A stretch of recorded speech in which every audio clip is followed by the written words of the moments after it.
안녕하세요. 성경 몰입학교입니다. 방학이 좀 길었습니다. 오늘은 약속한 대로 마가복음을 시작합니다. 마가복음은 복음서 중에 제일 먼저 기록된 책이라고 이야기하고 있죠. 그러나 순서는 마태, 마가, 누가, 요한복음 그렇게 가고 있습니다. 그래서 순서를 따라가는 것도 괜찮은 것 같아요. 학자들이 마가복음을 잘 공부해야 살이 뭐가 붙었는지 안다고 이야기하는데 우리는 그렇게 볼 필요가 없죠. 왜냐? 아, 성경을 기록하게 하고 또 계시를 주신 그분의 목적이 있다는 거죠. 그럼 구원의 목적이잖아요. 그러니까 영이 되게 하는 목적이 있기 때문에 성경을 어떤 방식으로 가지고 가든 상관이 없어요. 그러나 지금 학자들이 하고 있는 형태는 성경과 좀 거리가 멀죠. 결국은 어떤 것이 먼저 기록됐고 어떤 것이 따라서 적고 또 플러스 시키고 플러스 시켰다. 그래서 결국은 성경 자체가 믿을 수 없다까지 결론이 갔다가 밥줄이 끊기니까 성경이 없어져야 그런 짓을 하다 보니까 학자들이 연구를 하다 보니까 야 우리 이러면 안 되겠다 바꾼다 맞죠? 교회 가서 돈을 못 받는데 어떻게 할 거예요? 돈 헌금을 안 하는데 그러니까는 학자들이 합의한 게 뭐예요? 기록되어 있는 문서는 그냥 인정하자 그러면 성경책으로 그렇게 합의를 본 게 지금 시대입니다. 그래서 뭐 큐문서라고 해서 마가복음을 원복음이라고 그러거든요. 여러분 이런 거는 신경 쓰지 마세요.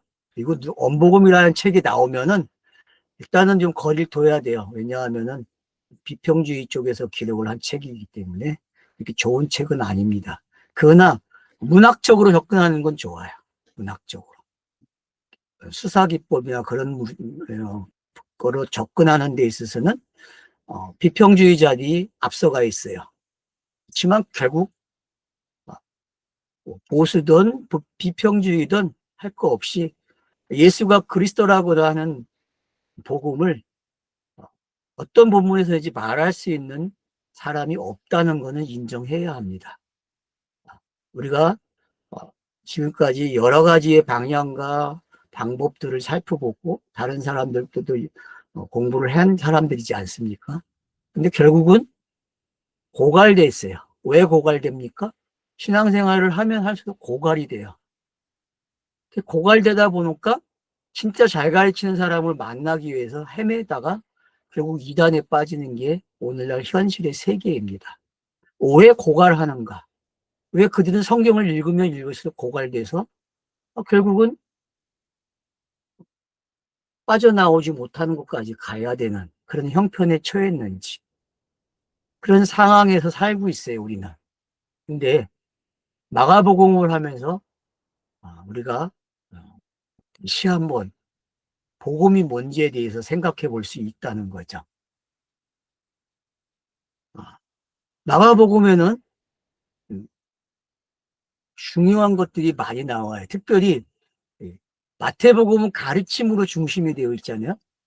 가르침으로. 그래서 5개의 설교가 있었죠. 마태복음에는. 그러나 마가복음에는 긴 설교가 나오지 않아요. 단막 짧게 나오고 그걸로 끝이에요. 비유도 마찬가지고.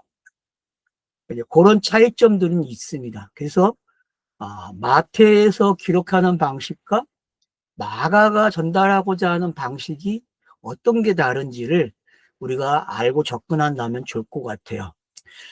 마태복음에서는 가르침이 있고 그 가르침 다음에 표적이 따르고 치료가 나왔어요. 병자들을. 그리고 다시 가르침이 나오고 항상 그렇게 편집이 돼요. 근데 마가복음의 편집은 그냥 뭐예요? 계속 고치셨더라. 치료해 주셨더라. 표적이 따르는 일만 계속 하고 있다는 거예요. 아주 짧은 설교가 나오고 왜 그런가를 우리가 이제 알아야 되거든요. 마가가 전하고자 하는 그 복음의 성격 도대체 마가는 어떤 방식으로 예수 그리스도를 설파했을까?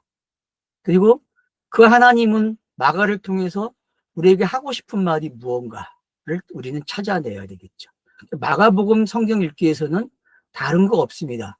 그 하나님이 예수 그리스도라는 것을 통해서 나를 어떻게 구원하고 계시는지, 그러기 위해서는 예수가 그리스도가 되는 구원의 과정을 잘 읽어야 되겠죠.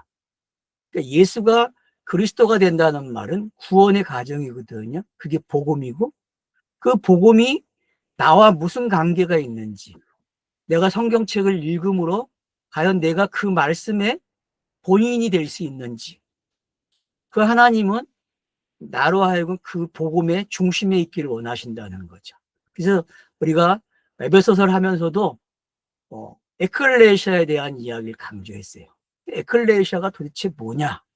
에클레시아는 이 땅에서 있는 용어거든요. 이 땅에서 필요한 기관이에요. 성령이 함께하는 모습이 있고 또 하나님의 임재가 나타나는 곳이죠. 그러면 그 에클레시아의 모습이 우리가 뭐라 그랬습니까? 영이다. 근데 이 땅에는 뭐 안에 있다? 육체 안에 있다. 그러니까 신비한 구조죠. 아이러니죠. 분명히 육체 안에 있는 에클레시아가 있다는 거죠. 그게 바로 성도의 삶이다. 그래서 에클레시아를 살아내는 게 성도의 삶이라는 것까지 갔었어요.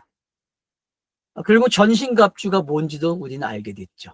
성도는 전신갑주를 입어야 되는구나. 아니, 이미 입고 있었다고 이야기했죠. 우리는 이미 가지고 있었어요. 성령이 함께함으로 이미 시작된 거죠, 전신갑주가. 그래서 그거를 확인하고 채워나가는 방법. 결국은 인지하는 거죠. 그 인지하는 게 바로 성경 읽기였다라고 저는 말씀을 드렸습니다. 오늘도 이제 마가복음을 통해서 우리가 해야 할 일이 뭐냐? 바로 복음이 나와 무슨 관계가 있냐는 거죠. 복음이. 복음은 누구나 다 가지고 있어요. 그리고 다 듣고 있어요. 유튜브가 있기 때문에 자기가 관심만 가지면 얼마든지 찾아서 들을 수 있고 자기가 원하는 사람과 들을 수 있는 세상이 돼버렸어요. 어디 안 가도 돼요. 집에서 그냥 핸드폰만 있으면 다 되는 세상이 돼버렸어요. 참 쉬운 세상이 된 거죠. 그러니까 아니면 또 AI한테 야, 너 이 마가복음을 딱 읽으라고 해서 너 마가복음이 말하는 게 뭐야? 한번 나한테 정리 좀 해서 리포트 좀 제출해봐. 그러면 AI가 하겠죠, 그죠? 합니다, 여러분. 도대체 마가복음이 하려고 하는 이야기가 뭐겠어? 제시 좀 나한테 해봐 하면 숙제 주면은 몇 분 안에 다 나왔다고 가져올 거란 말이에요. 그런 세상에 살고 있어요. 얼마나 좋은 세상입니까? 세상에 꿈도 꾸질 수 없는 상황이죠. 이제는 독자들 중에 AI를 사용하는 분들도 있겠죠, 이제. 그래서 어떤 사람의 설교를 딱 듣고 이 설교를 요약 좀 해봐라 그러면 요약하겠죠, 그죠? 이 사람이 말하고자 하는 게 뭐니? 그리고 네가 봤을 때 마가복음에서 이 사람이 설교한 부분이 뭘 이야기하려고 하는지 네가 좀 설명 좀 해봐라 하면 하겠죠. 그런 게 가능한 시대에 살고 있다는 거죠. 그러면 제가 할 일이 뭐예요? AI보다 과연 내가 나은 게 뭘까? 여러분이 가지고 있는 장점이 뭡니까? AI보다. 참 어려운 것 같아요. 그걸 찾아낸다는 게. 영이 있다는 거죠. 영. 영생이 있다는 거죠. 영생이 있는 사람이 성경을 읽는 거와 문학적으로나 책 읽기 하는 거하고는 다른 거죠. 그래서 우리의 성경 읽기는 이제 영생으로 읽는 책 읽기가 되어야 된다는 거죠. 영생으로. 영어로 있는 책 읽기죠. 마가복음은 그 일을 하게끔 기반을 닦아주는 책이다. 그렇게 보시면 될 것 같아요. 마가복음은 사람들이 제일 좋아하는 이적, 표적, 기적을 아주 많이 기록함으로써 우리도 하여금 흥이 나게 해줘요. 그런 부분에. 왜요? 동양 사람들, 아픈 사람들은 어때요? 마가복음 읽으면 내가 치료받을 수 있구나. 내가 회복될 수 있어. 그런 기쁨으로 읽을 수 있는 책이 마가복음이에요. 그렇게 다정하게 다가오고 있죠. 문맥상에서는. 그러나 그 치료하고 싸매주고 하는 그런 모든 과정들이 바로 예수 그리스도 자신의 이야기였다는 사실을 우리는 알게 됩니다. 그래서 하나하나 이제 치료하는 거와 제사함을 얻는 게 뭔지, 이 병행된 것들이 어떻게 우리가 해결을 해야 할지, 이런 것도 관심 있게 봐야 되겠죠. 또 하나는 샌드위치 기법이 학자들이 12개가 있다 그래, 마가복음에. 큰 틀로 봤을 때에 찾아보세요, 한번. 어디가 샌드위치 기법의 시작인지 여러분들이 아마 찾아내게 되면은 진짜 샌드위치 기법을 확실하게 볼 수 있어요. 그래서 예를 들면은 첫 번째 거는 제가 말씀드릴게요. 첫 번째 빵 부분이 21절로 22절에 있어요. 그리고 23절로 27절이 속의 이야기가 되고, 그리고 27절로 28절이 빵의 이야기가 돼요. 그래서 여러분, 거기에 뭐예요? 교훈에 놀랬다, 그리고 귀신 들린 사람이 나오고 다시 뭐예요? 놀라더라로 끝이 나요. 그래서 놀랐다가 귀신 이야기 싸고 있어요. 이런 샌드위치 기법을 여러분들이 이해를 하시게 되면은 마가복음에 이렇게 명료하게 나오는 샌드위치 기법이 있다는 사실, 12개. 하나는 제가 이제 말씀을 드렸고, 여러분들이 한번 찾아보세요. 찾아보시게 되면은 수사 기법이나 뭐 봉합 기법, 문내적 기법, 이런 모든 것들이 샌드위치 기법 속에 포함되어 있다는 걸 여러분들이 아시게 될 거예요. 그래서 그런 기법들은 알고 계시면은 공부하는데 유익한 게 많이 있다는 거 잊지 않으시면 좋겠습니다.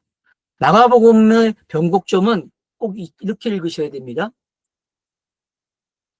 세례 요한으로 시작돼서 결국 예수가 소개되고, 그 예수가 시험을 받으면서 시작되는 이야기죠. 그래서 어디까지 갑니까? 베드로의 신앙 고백까지 여러분들이 보셔야 돼요. 8장에. 이 흐름이 어떤 흐름인지.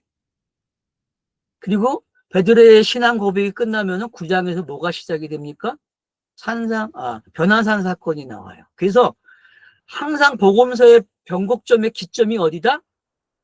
변화산이라는 걸 꼭 잊지 말아야 돼요. 그 전에 사역진 다 어디다? 갈릴리를 중심한 사역이에요. 그리고 변화산 사건이 일어난 후에는 다 어디다? 예루살렘을 중심으로 기록이 되고 있어요. 요거만 일단 지형적으로 기억을 하시면 됩니다. 그러니까 이치적으로도, 그래서 마태복음 17장이 기준점이 됐고 마가복음은 9장이 기준점이 되는 거예요. 9장에서 밑에 보는 거와 우로 보는 것들이 어떤 차이점이 있는지, 그래서 갈릴리 사역의 중심이 메시지가 어떤 거였는지, 그리고 예루살렘으로 가는 그 모습, 왜냐?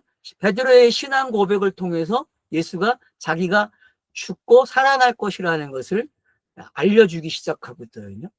근데 이미 1장에서 시작이 됐어요. 세례 요한의 죽음은 뭘 예고하는 거예요? 복음을 전하는 진짜 복음의 예수를 모형해서 죽은 사건이죠. 세례 요한의 죽음은 마가복음에서. 그걸 여러분들이 잘 기억하고 이제 이 시작을 하시게 되면은 마가복음 전체 속에서 어떤 단어들이 중요한지도 알게 돼요. 그래서 예수는 소처럼 열심히 일하는 게 마가복음이에요. 종복음, 소복음 그러거든요. 왜요? 시간이 많이 나와요. 시간과 관계된 단어들이. 뭐 즉시, 빨리 움직이는 그런 단어들이 하여튼 찾아보면은 엄청나게 나오고 있어요. 매 사건마다 나오고 이것들이 뭘 가리키고 있는지, 그러면은 공생애를 얼마나 열심히 하고 계시는지 알게 되는 거죠. 왜 그렇게 열심히 합니까? 율법의 요구이기 때문에.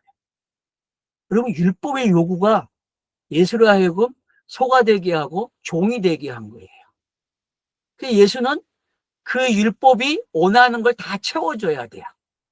그런 관점에서 여러분들이 마가복음을 읽어보세요. 율법이 원하는 게 뭔지. 그러면 여러분들이 율법이 원하는 게 뭐지? 그럼 신명기 공부를 하셔야 돼요. 신명기에서 율법이 요구한 게 뭡니까? 결국 십계명이에요. 율법을 정리하면 십계명이거든요.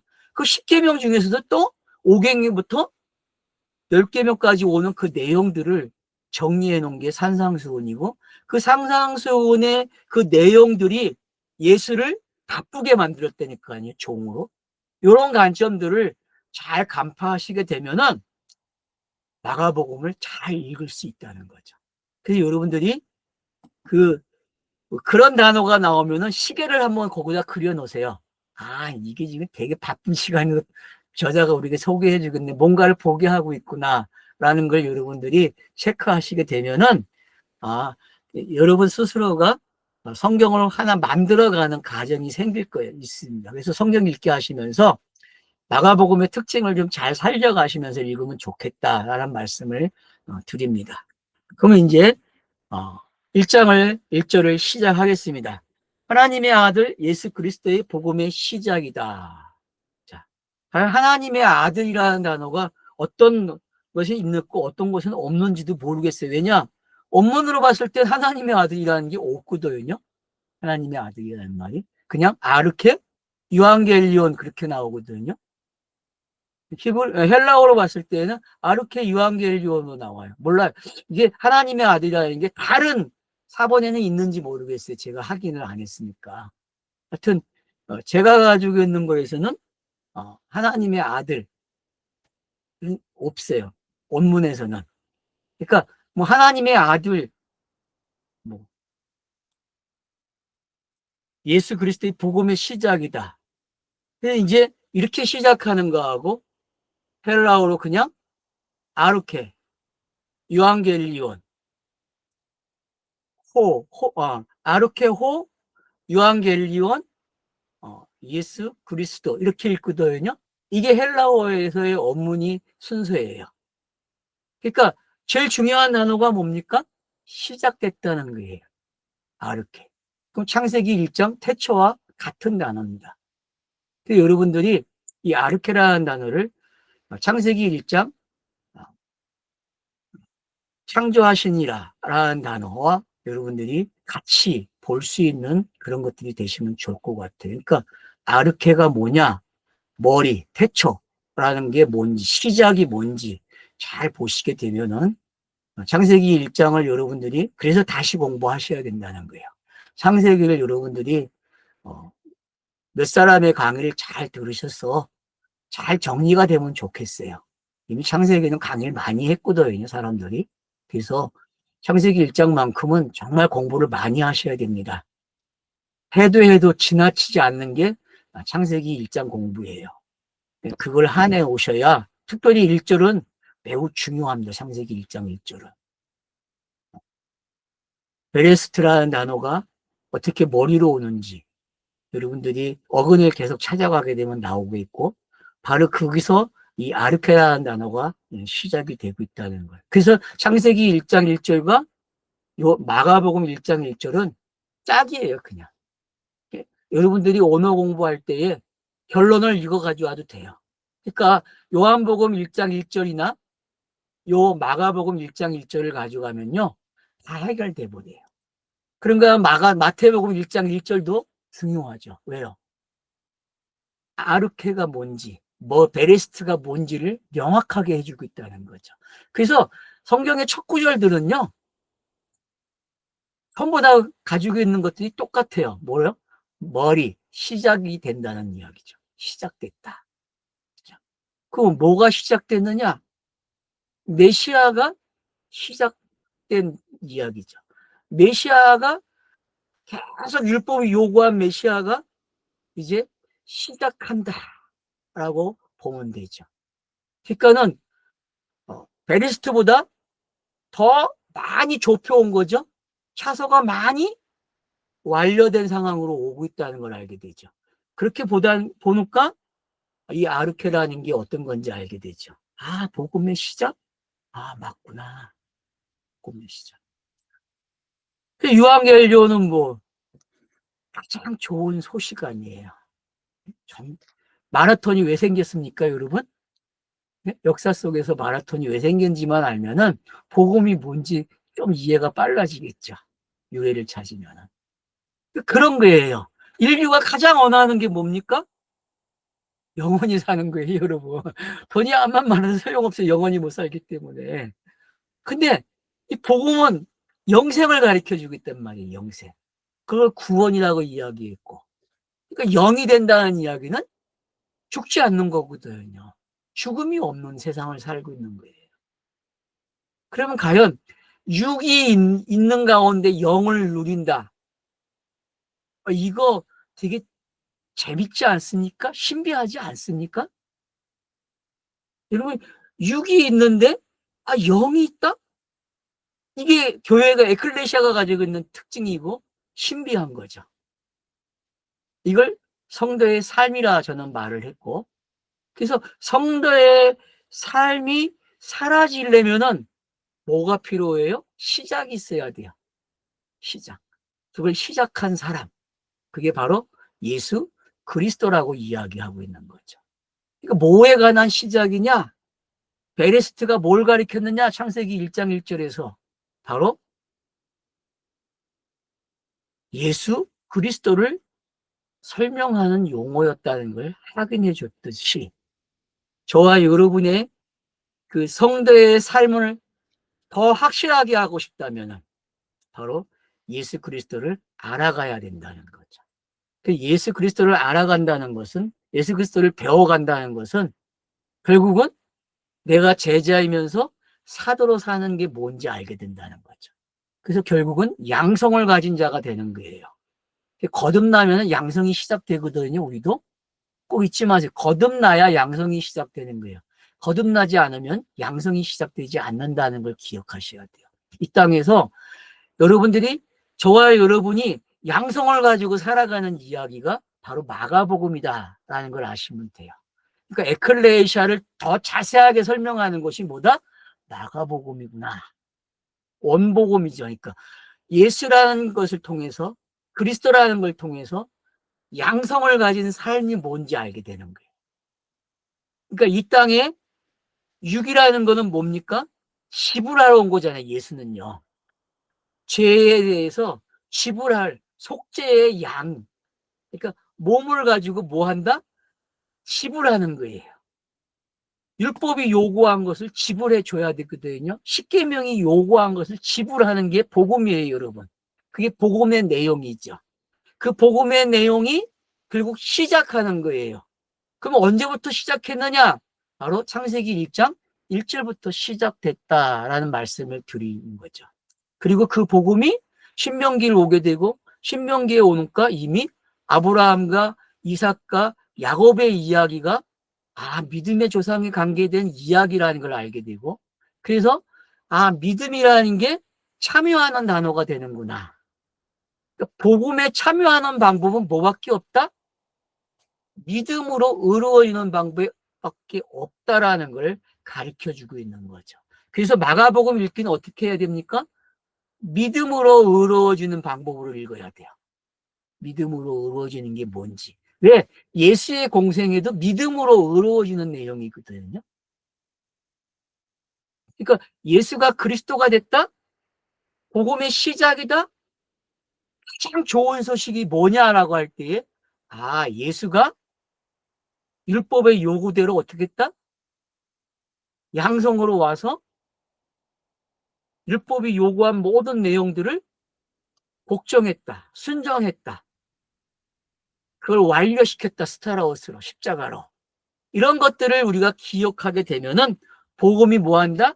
시작되었다는 걸 알게 되는 거죠. 그래서 마가복음을 읽으면 읽을수록 이제 복음의 내용이 많아지는 거죠. 그리고 조밀조밀하게 율법의 요구를 어떻게 완성해 가는지, 이루어지는지, 이거를 우리가 알게 되면은 내가 성도의 삶을 살아가는 이야기를 확인하게 되는 거예요. 성도의 삶은 결국 예수가 해놓은 사역, 공생애의 사역, 그 사역을 재생하는 겁니다. 뭐로? 은혜와 믿음으로. 우리가 참여하는 방법은 은혜와 믿음밖에 없거든요. 그러니까 저와 여러분이 성경을 읽는다는 것은 은혜와 믿음이 발생되는 거예요. 성경을 읽으면. 기록되어 있는 말씀이, 완료된 성경들이 내게 확신을 주고 계속 읽으면 읽을수록 은혜와 믿음이 강조되는 거죠. 그래서 마가복음을 읽으면은 1장 1절을 딱 읽는 순간 퍽 그래야 돼요. 그 감동 때문에. 왜냐하면 성경 읽기 처음 하는 분들이 아니잖아요, 이미. 이미 우리는, 아, 아르케라는 단어, 유한결변, 이런 그 단어들이 뭔지 알아요. 그리고 예수 그리스도가 뭔지 알아요. 이런 단어들이. 그 문장이 기가 막히게 요약된 거예요. 마가복음 전체를 요약한 단어는 바로 여기 이 단어고, 성경 66권을 정리한 단어가 바로 이 아르케와 유한겔리온. 그러면 누구의 이야기냐? 예수 그리스도의 이야기죠. 이게 복음이에요, 여러분. 그러니까 요 5개의 단어, 호까지 치면 5개인데 우리나라 번역은 몇 글자입니까? 하나님의 아들, 예수 그리스도의 복음의 시작이다 해서 7개가 나오죠. 그러니까 하나님의 아들이 있는 거와 없는 거의 차이점이 뭔지도 혼자 묵상해 보면 재밌겠죠. 뭐 어느 게 옳다 말다 그런 말을 하는 게 아니라, 어떤 사본에는 있을 수도 있고 없을 수도 있는데 이런 것들이 뭔지 알게 된다면은 재밌다는 거죠. 그래서 하나님의 아들이 도대체 뭐냐? 메시아가 하나님의 아들이고 인자로 와야 되죠, 그죠? 양성을 가진 자만이 하나님의 아들이거든요. 그래서 제가 뭐라고 했어요? 성대의 삶, 에클레시아가 시작되면은 그게 뭐다? 하나님의 아들이라고 이야기한 거예요. 하나님의 아들이, 그러니까 저와 여러분은 은혜와 믿음으로 뭐가 됐어요? 하나님의 양자, 아들이 된 거란 말이에요. 그런 관점에서 마가복음을 읽기 시작하면은 결국 예수의 공생애지만 내가 살아가는 공생의 이야기가 되는 거죠. 저와 여러분들 이제는 공적 삶이 되는 거예요. 에클레시아라고 하는 그 구원의 시작이 됐다, 거듭났다, 의인이다, 믿음이 있다. 그 사람을 뭐라 그래요? 공적인 사역이다. 뭐에 대해서? 성경이 말해온 것들에 대한, 하나님이 원하는 삶, 십계명이 원하는 삶, 그 삶을 살아내는 이야기다라는 것을 마가복음은 확인시켜주고 있는 거죠. 이런 관점에서 우리는 1절을 생각해 보라는 거죠. 그러니까 여러분, 1절이 성경을 많이 기억하면 기억할수록 은혜가 더 많겠죠. 그죠? 장로님 맞죠? 거기만 끄떡거리세요. 그러니까 성경을 많이 읽은 사람은 이 1장 1절만 가져도 성경 66권이 왔다 갔다 줄긋기가 다 되는 거예요. 특별히 매 장에 시작되는, 책의 첫 권에 시작되고 있는 이 1장 1절의 이야기들을 모아놓고 한번 읽어보세요. 특별히 서신서에 나오는 1장 1절들, 바울 서신의 그 1장 1절들을 한번 쫙 모아놓고 읽어보세요. 여러분, 이거와 다를 게 없다니까요. 이거예요, 이거와. 그 사도 바울은 항상 이 복음을 전달하는 자로 소개되는 거죠. 그게 삶이잖아요. 성도의 삶이잖아요. 그러니까 제자와 사도라는 게 공생애에 있어요. 잊지 마세요. 육신의 시간에 속해 있으면 그걸 뭐라 그래요? 육신에 속해 있으면 영이 그걸 제자의 시간이라 그러고, 그러니까 과거에 제가 설명하는 방식이 약간 업그레이드 됐다는 것만 알고 계시면 돼요. 더 분명해지는 거죠. 그러니까 제자의 시간에는 뭐가 있다? 육신의 시간이에요. 그리고 양성이 있는 시간이죠. 그러나 사도의 시간은 어때요? 그걸 뛰어넘어서 성령으로 살아가는 삶의 이야기로 기록이 되고 있는 거죠. 이런 차이점들을 여러분들이 아시게 되면은 에클레시아의 속성을 알게 되고 나의 속성을 알게 되는 거예요. 내가 누군지, 내가 어떤 삶을 살아야 되는지가 분명해지고 있다는 거죠. 그런 관점에서 저와 여러분들이 이 마가복음을 읽어가면 좋겠어요. 이런 관점에서. 어때요? 과거에 마가복음을 듣던 거하고 사람들이 이야기하는 접근 방식하고 다르죠? 왜요? 우리는 에베소를 하고 왔기 때문에 그래요. 에베소서가 너무 많은 것들을 우리에게 줬기 때문에. 근데 그 에베소서는 어디서 나왔어요? 마가복음에서 나왔단 말이에요. 마가복음이 쫙 가르쳐 주는 게 교회가 뭔지, 교회가 뭔지. 근데 이제 대표적인 성경이 등장을 해요. 2절에 보니까 선지자 이사야에서 이와 같이 기록되었다. 보아라, 내 앞에 내 사자를 보내니 그가 내 앞에서 내 길을 예비할 것이다. 자, 그러니까 말라기서와 이사야서를 여러분 꼭 기억해야 됩니다. 그래서 말라기서에 나오는 몇 장이죠? 3장 1절에 나오는 여러분 그 메시지와 그리고 이사야서 40장에 나오는 이야기를 여러분들이 잘 기억하고 계시면은 이 본문이 그냥 읽어지는 거예요. 이미 복음서의 시작 40장. 여러분 40장이면 마태복음이 시작되는 거 아니에요? 이사야서에서. 맞죠? 거기서 바로 이거에 대해서 언급을 하고 있어요. 얼마나 멋있어요. 그죠? 그런가 하면은 끄트머리 네? 말라기서에서 3장에서 주의 길을 예비하는 게 뭔지를 설명해 주고 있는 거예요. 그래서 여러분 2절과 3절은요. 매우 우리에게 많은 정보를 주는 거예요. 구약의 인물들 중에서도 가장 성경을 조밀하게 알고 있던 사람 이사야죠. 그죠?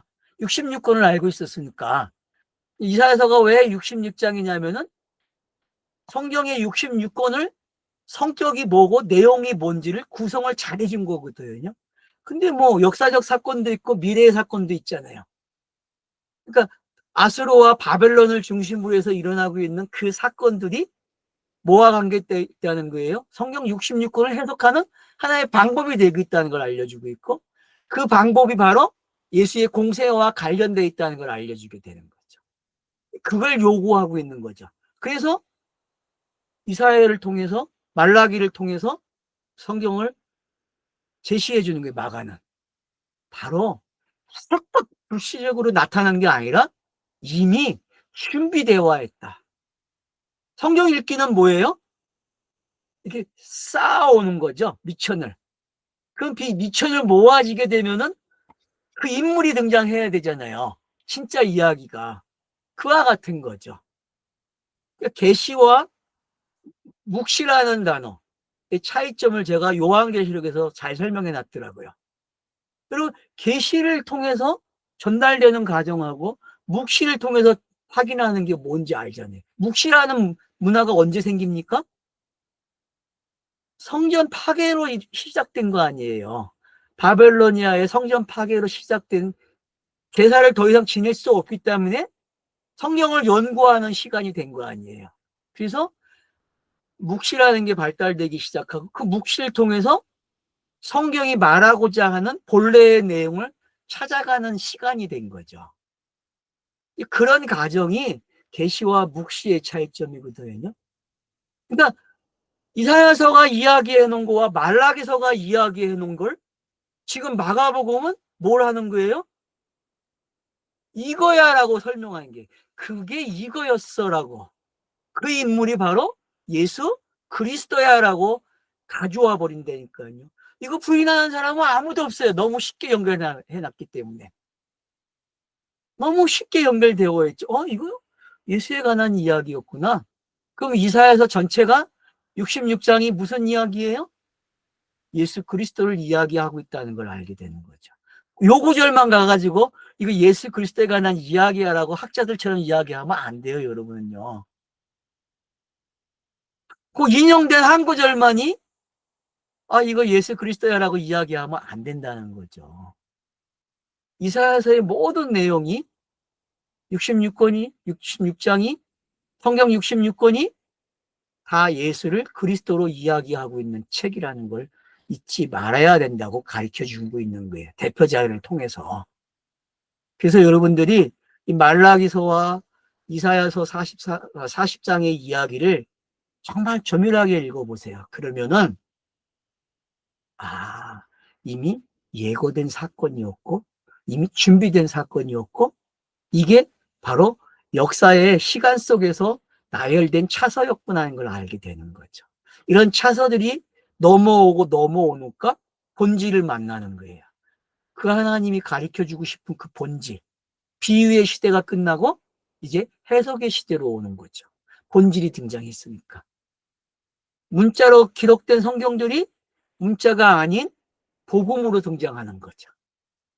이게 이해가 되셔야 돼요. 이게. 그래서 이사야 선지자가 이미 기록했다 그래요. 그러니까 성경 읽는 방법을 알게 되는 거죠. 아, 먼저 기록을 읽어야 되고 기록을 읽으면 성경이 해석을 해준다는 걸 알게 되는 거죠. 그죠? 왜? 기록한 대로 짝이 맞으니까. 그래서 성경은 짝이 있다라고 이야기하는 거예요. 짝이 그런 우리가 생각하는 과거에 생각하는 그런 짝이 아니라 전부 다 공간복음서 오면은 무슨 성경 구절이 짝이 된다고 제가 말씀드렸잖아요. 공간복음서는 예수의 공생애는 66권의 짝을 완성시키는 장소예요. 그러니까 예수라는 그 인물은 짝이에요. 모든 거에. 성경의 짝, 문자의 짝이 되는 거죠. 그러면 그 문자가 완성이 돼서 해석이 되는 거죠. 그래서 복되다고 하는 거예요. 제자들에게. 너희 복되다. 내가 말하고 너에게 들려주는 거, 보고 듣고 하는 게 뭔지 이제 알겠니? 마가복음에서 우리가 꼭 기억해야 할 게 눈이 감긴 데서 시작해가지고 눈이 떠가는 걸 기억하셔야 돼요. 어떤 과정으로 떠가고 계시는지. 우리 목사님이 제일 좋아하는 구절 방법인데 눈이 감고 그래서 이제 성경을 읽으면 어떻게 합니까? 눈이 점점 떠지는 거예요. 그게 마가복음이에요, 여러분. 마가복음은 결국 독자들을 하고 눈이 어떻게 떠져야 되는지 가르쳐주고 있는 거거든요. 요한복음 9장에서 그 소경이 눈을 뜨는 거하고 또 뜨던 사람이 소경되는 이야기가 뭔지 아시려면은 바로 마가복음을 통해서 읽으시면 돼요. 이 두 현상이 마가복음 속에서 나타난다는 거예요. 두 현상이. 어떤 분들은 소경이 되겠죠. 눈이 떠고 있는데 어떤 분들은 소경으로 시작하는 분들이 계시고. 그래서 어디서 시작하든 상관이 없어요. 중요한 것은 내가 눈을 떴다고 하는데 이게 뜬 게 아니구나 라는 걸 확인하시면 되고 내가 소경이었는데 눈이 떠지고 있네. 이게 뭔지 아시게 되면은 마가복음이 읽어지기 시작하는 거예요. 그래서 하나하나의 사건들을 통해서 저와 여러분이 눈이 떠지길 바래요. 그래서 나무가 보이고 이거 눈꺼풀이 벗겨지면서 이제 사람이 보이고 예수가 보이네. 이게 돼야 되거든요. 이게 마가복음의 기록 방식이에요. 여러분들이 소경사건 마가복음 8장 가서 읽어보세요. 그러면은 거기에 잘 나와 있어요. 그 사건이 뭔지. 그러고 나서 베드로의 신앙 고백과 연결되거든요. 이제 그게 뭔지 아시게 되면은 대안이 된다는 게 어떤 건지 아시게 되는 거죠. 성경 읽기, 마가복음을 통해서 우리는 뭐가 돼야 돼요? 눈이 떠지는 일이 일어나야 돼요. 문자에서 해석이 되는 게 뭔지. 이런 성경 읽기를 하시면서 본인이 에클레시아가 어떻게 됐는지 본질의 사건을 통해서 배워나가는 거죠. 그러면은 내 삶이 복되다는 것을 확인할 수 있다라고 여러분들이 기억하시면 되겠습니다. 예, 쉬었다 하죠.